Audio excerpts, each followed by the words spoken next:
சக்தி, பராசக்தி. என் அன்பு தங்கமே, நீ ஆசைப்படும் நபரிடம் இருந்து இன்று ஒரு நற்செய்தி உன்னை தேடி வரப்போகின்றது. நீ விரும்பிய நபரை உன் மனதில் நினைத்து கொண்டு இப்பொழுது பிரிவினால் தவித்துக் கொண்டிருக்கின்றாய்.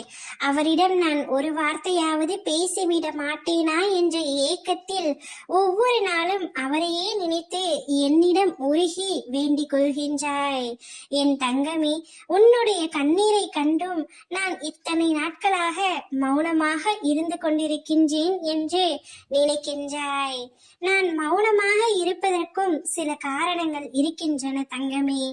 அது இன்று உனக்கு புரியாமல் இருக்கலாம். ஆனால் நிச்சயமாக அதை நீ உணர்ந்து கவலை கொள்ளாதே. நிம்மதியாக இரு.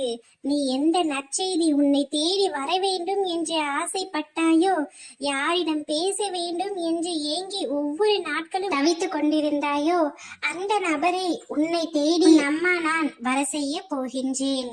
என் பிள்ளையான உன்னை ஆனந்த முகத்துடன் பார்க்கவே நான் ஆசைப்படுகின்றேன். நீ அழுதது அனைத்தும் போதும் தங்கமே. இன்றோடு உன்னுடைய கஷ்டங்கள் அனைத்தும் முடிந்து நீ சந்தோஷப்படும்படியான நிகழ்வு மட்டுமே இனி உன்னுடைய வாழ்க்கையில் அரங்கேற போகின்றது. அப்பொழுது நீ என்னை முழுமையாக உணர்ந்து கொள்வாய். ஆனந்த கண்ணீருடன் எனக்கு நன்றி கூறவும் ஓடோடி வருவாய். நிம்மதியாக இரு.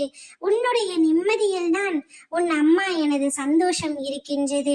நீ எந்த நபரை நினைத்து எந்த நபரிடம் பேச வேண்டும் என்று மனதார ஆசைப்பட்டாயோ, அந்த நபரை உன்னை தேடி வர செய்கின்றேன். அவருடைய தவறை உணர்ந்து உன்னிடம் மன்னிப்பு கேட்கும்படி உன் அம்மா நான் செய்கின்றேன். அவர் மூலமாகவே ஒரு நல்ல செய்தியை உனக்கு நான் கொண்டு வருகின்றேன். ஓம் சக்தி, பராசக்தி.